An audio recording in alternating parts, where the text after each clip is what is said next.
You know, after going on tour a couple of times doing live shows, I've met tens of thousands of fans, and one of the biggest comments that I get is, I wish you were my history teacher in high school. I probably would have actually learned something. So I thought it would be cool to make a video on what it would be like if I was teaching a history class. Oh, is that so?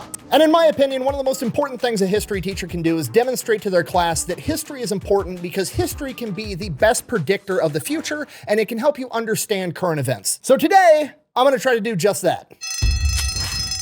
Today we're talking about that time that America accidentally nuked Greenland. I mean, technically we dropped the nuke right on their coastline, but potato, potato. And then that time that we accidentally carved a massive nuclear missile launch facility in the side of a glacier inside of Greenland. And when I say accidentally, I don't mean we accidentally built it. I meant we accidentally got caught. And somewhere along the way, we're gonna answer the question, why is America suddenly obsessed with buying and or taking over Greenland? I've got a newsflash for you. It's not sudden. America's been obsessed with acquiring Greenland since the 1800s, and we're gonna get into it right after a word from our sponsor. This video is brought to you by Element. Okay, it's hydration mix. It's electrolytes. What plants crave. It's got electrolytes. Basically, some pro athletes got together. They were annoyed that hydration drinks have turned into basically what amounts to non-carbonated soda with 34 grams of sugar and a bunch of artificial food dyes. They just wanted electrolytes so their piss would be clear, and they came up with Element. Okay, if you're not picking up what I'm putting down, Element is basically what hydration drinks were originally meant to be in the first place. Okay, I'll read you the entire ingredient list right now. Salt, magnesium, potassium, natural flavors, stevia extract. If you want it without stevia, you can get the raw version, and it just tastes like salt water. Let's go ahead and compare that ingredient list to a super popular hydration drink that you can find at the gas station. Water, sugar, dextrose, citric acid, salt, sodium citrate, monopotassium phosphate,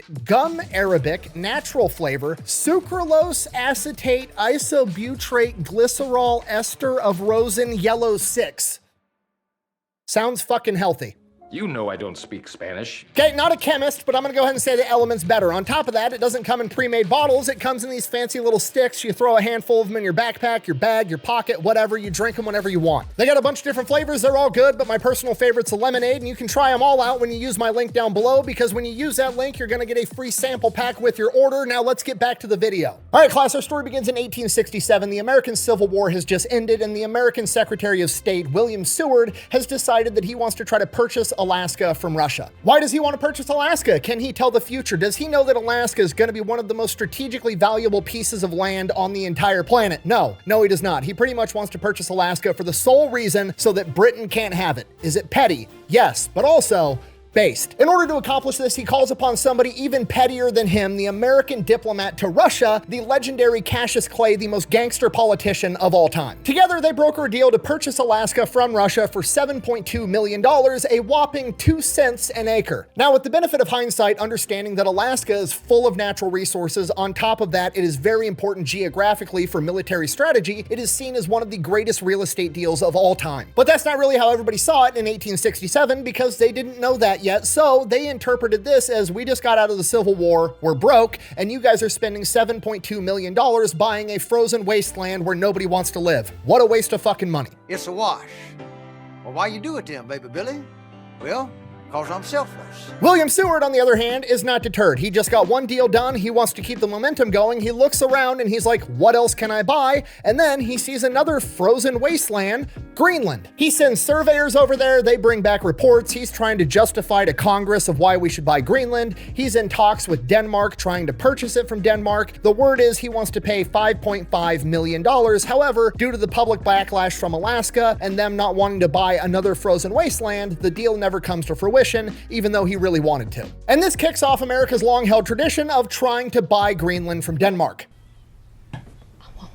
Fast forward to the next time that we tried to acquire it. 1910, President Taft decides that he wants to buy Greenland. Why? Is it because he wants to be petty just so the British can't have it? No, not this time. He actually has a good plan and a good reason for wanting it. You see, a couple of years prior to this, a U.S. naval officer and historian by the name of Alfred Thayer Mann came out with his book that kind of revolutionized the world's understanding of global warfare. And this book is called The Influence of Sea Power Upon History. Now, the real quick and dirty of this book is basically he asserts the point that a large navy is better than having a large army. You think you're so great because you have boats! He basically makes the point that while big armies are cool, I mean, big armies are always cool, big armies also have big stomachs, and when you're talking about global warfare, you need to be able to transport large quantities of food and supplies across the planet, and you're gonna need a navy to do that, otherwise you're not gonna have a big army for long. When you really condense and boil this down, he's basically saying that trade routes, aka logistics, is the most important part of global warfare. Whoever has the best logistics is probably gonna win. So the question becomes, how do you control the trade routes? Well, you could build a gigantic navy and just have them out on the ocean roaming around 24/7, or you could identify the geographic choke points and just control the choke point where you know the enemy is gonna have to pass through, and then you could fight them there in that narrow gap. So that becomes America's global strategy, is to identify trade choke points and then own the land adjacent to those choke points, and that land functionally becomes a giant unsinkable battleship where you can harbor all of your navy and guard that choke point. You control the trade routes, you basically control the world, which is why in 1910 he tries to get his hands on Greenland, because it is one of these choke points. The only way to get from the North Atlantic and the Arctic is to travel between one of two gaps, the gap between Greenland and Iceland, or the gap between Iceland and the UK. So Taft identifies this as a choke point and he tries to buy it. He goes to Denmark and he's like, hey, we kind of want this giant frozen wasteland that you've got here. Don't worry about why. We've got these two Filipino islands under our control. We're willing to trade those to you in exchange.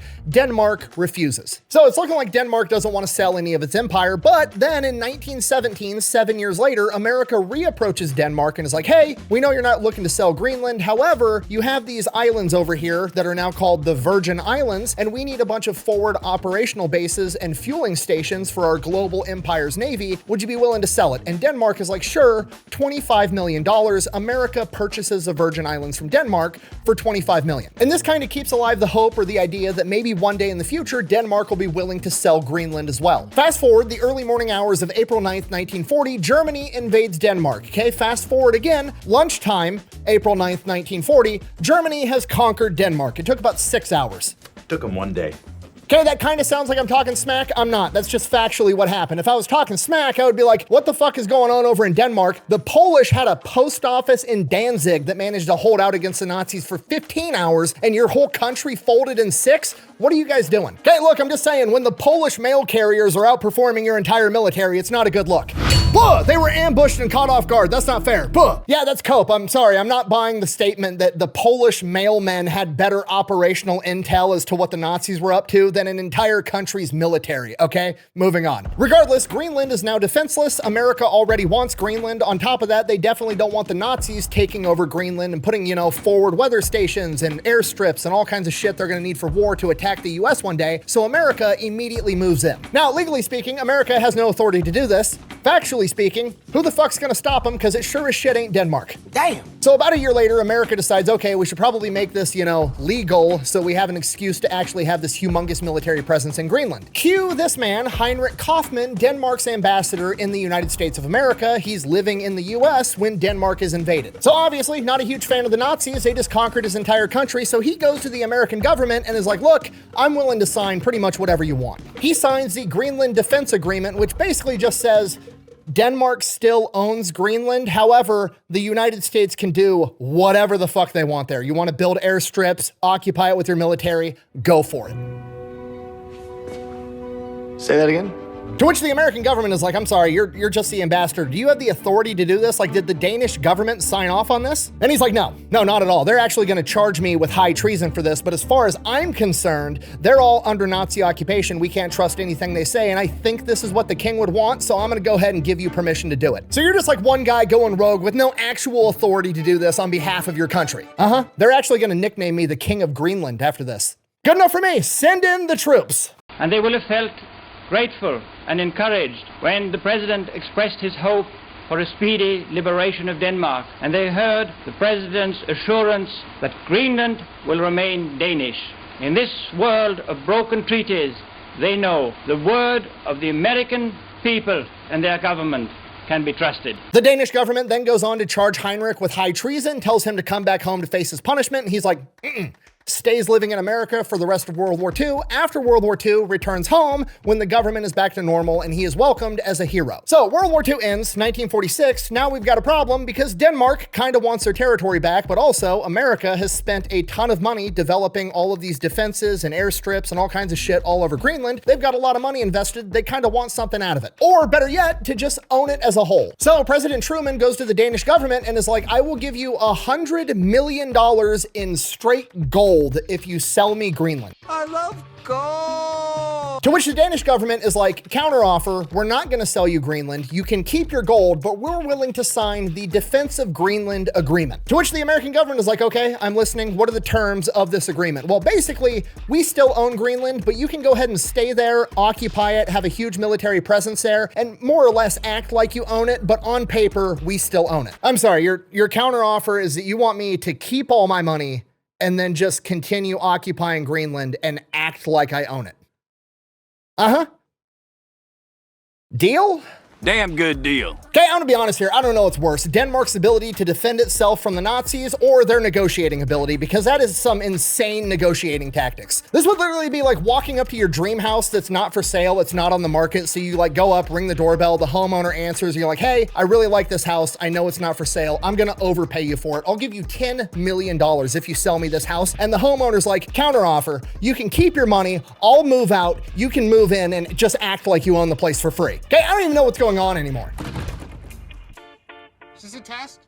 Regardless, World War II is over, so America kind of just like abandons a lot of their little military outposts that they have on Greenland, and there's really no use for it anymore. Fast forward to 1951, the Cold War's heating up, and now we're worried about the Soviets attacking. We've got Alaska guarding us on one side, we're wide open on the other side, we need another big base in Greenland. On top of that, we also want to control Greenland because man's strategy still applies, and now it's more adopted doctrine. The gaps that we talked about earlier between Greenland and Iceland and the UK actually has a term now, the GU gap. And now it's even more important because now not only does America need to control it for trade routes, they also need to control it to prevent Soviet submarines from entering the Atlantic and getting close to America. So in 1951, America launches Operation Blue Jay, where they go in and construct an entire air base, Thule Air Base, in 104 days, which is a massive logistical flex showing off to the entire world. They make a whole documentary. They promote the holy shit out of it to show off to the Soviets. This is what we're capable of. And now we also have this air base that you're gonna have to deal with if you wanna fuck with us. Okay, so now we're defended by the Soviets, everything's good. Fast forward to 1957, the Soviets have a big year. They have their first successful intercontinental ballistic missile test, and they launch Sputnik 1, which is the first satellite to orbit the planet. This scares the holy shit out of the American public and the US military because, well, I mean, they have a missile that can now reach America, and they have a satellite up in the sky above our heads. They can obviously target and reach us anywhere they want. That's not actually true. They didn't really have that capability, at least not to the degree that everybody feared, but that was the fear. And this is where the Cold War era concept of mutually assured destruction, or MAD, comes into play. Which, if you don't know, is basically the concept of like, hey, America's got a bunch of nukes, the USSR has a bunch of nukes, so we're just not gonna nuke each other because as soon as I detect that you're gonna nuke me, I'm gonna retaliate and nuke you, and then we're all dead. And this causes Alaska and Greenland to both become even more important because now they're gonna be hosting early warning systems to detect Soviet missiles if they end up firing them, and that's gonna give America enough time to ideally respond with their own nukes. But the problem is that in 1957, America doesn't have ICBMs yet. We're not gonna have an ICBM until 1959. So the only way to maintain this mutually assured destruction is to have these early warning systems in place and to literally have the pilots and the nukes loaded on the plane. And the pilots are literally gonna live and sleep on this plane, being ready to take off in a matter of minutes if they detect a Soviet missile inbound. So that's what's going on. Fast forward to 1959, America gets ICBMs. You wanna know what would go great with our new ICBMs? A secret underground layer to launch all our ICBMs from. Well, technically it's not underground, it's gonna be under ice. We're gonna go to Greenland where there's this like mile thick ice sheet, and we're going to carve a secret underground tunnel network into this ice sheet and use it to launch all of our missiles. And this is gonna be a top secret project known as Project Iceworm. And on paper, it's a brilliant idea because this is gonna be concealed under all of the ice. It's gonna be away from mainland America. So it's basically gonna be immune to a Soviet first strike because they're not gonna be able to identify where it's at. It's up in the Arctic, it's hard to get to, and even if you do get there, there's no identifying terrain features. It's just white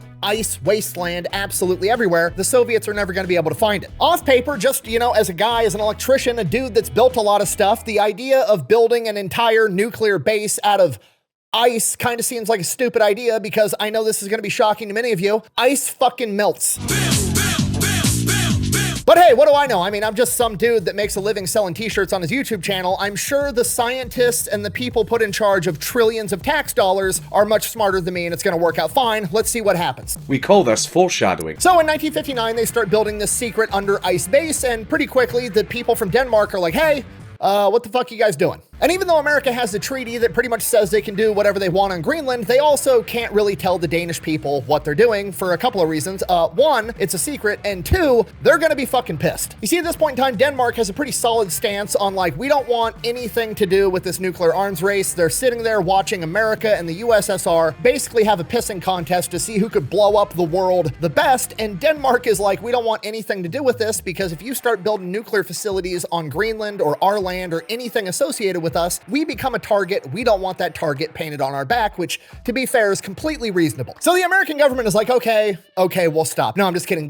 They fucking lie. They then proceed to turn this into a humongous PR campaign where they tell Denmark and the rest of the world that they're building something called Camp Century. And Camp Century is basically framed as one giant experiment / showing off contest where America's gonna go in there, build this massive under ice base, showing off American logistics and American construction capability. And then once we do that, we're gonna have a bunch of people go and live in this under ice base where they never see the sun as a huge social experiment to see how people handle living underground in close quarters with one another, in case people did ever have to go underground because of nuclear fallout.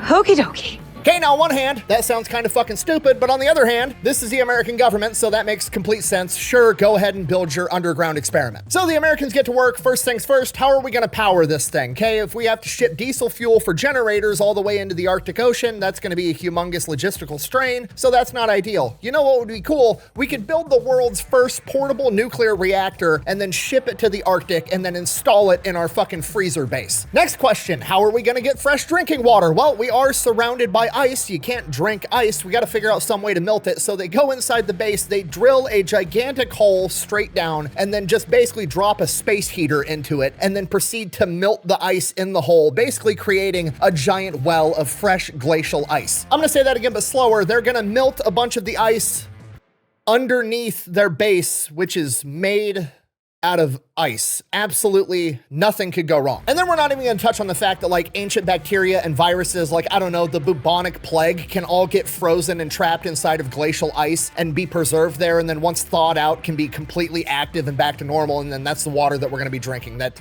we're not even, we'll filter the water. It'll be fine. That's water from a glacier. Regardless, America's building this giant base. Okay, fast forward 1 year, 1960. Again, Soviets managed to scare the shit out of the Americans. Okay, at this point, the Soviet Union, they're not doing too hot, but they're not about to let the Americans know that. So Nikita Khrushchev comes out and he tells the Americans that they're mass producing ICBMs like sausages. And again, this scares the Americans because it potentially breaks the concept of mutually assured destruction, because America only has the capability to shoot down so many nukes that are incoming. If the Soviets, you know, manage to launch thousands of nukes all at once, and they're launching, I don't know, 50 nukes at one nuclear facility, but America can only stop 20 of them, they're still going to be able to destroy that nuclear facility, meaning America won't have time to respond with their nukes, meaning that the Soviet Union is more inclined to destroy America because mutually assured destruction is no longer intact. Okay, we can't have that, so America's got to do something. We're going to go back to old reliable. We're going to go back to having the nukes loaded on the planes with the pilots ready. The problem is ICBMs have improved over the last couple of years, and being able to have the planes in the air in 10 minutes isn't going to be fast enough because the nukes could still hit in that 10-minute gap, still destroying the concept of MAD. So now the only thing America can do is launch Operation Chrome Dome, one of the greatest names for a mission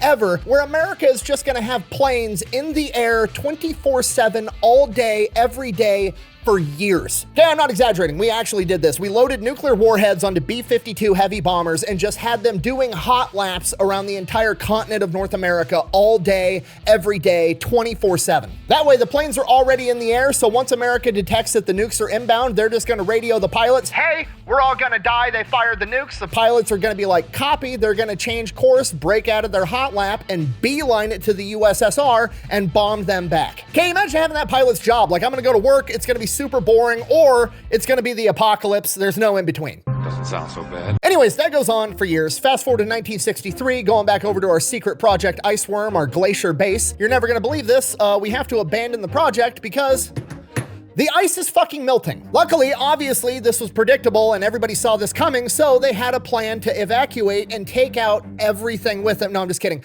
They basically grabbed all the important shit. They took the nuclear reactor, all the other super important stuff, and took that back to America, and then just left a bunch of other military equipment and, you know, radioactive waste and fuel and all kinds of other toxic shit inside the ice, thinking that the ice would just, you know, freeze over and it would stay frozen in this glacier forever. Okay, look, I'm the most pro-America dude on the planet, but seriously, we gotta work on our pull-out game because historically speaking, we're not good at it. You were leaving it in. I've been pulling out for years, son. So, secret ice layer, not gonna happen, but we do still have Operation Chrome Dome, and that's going...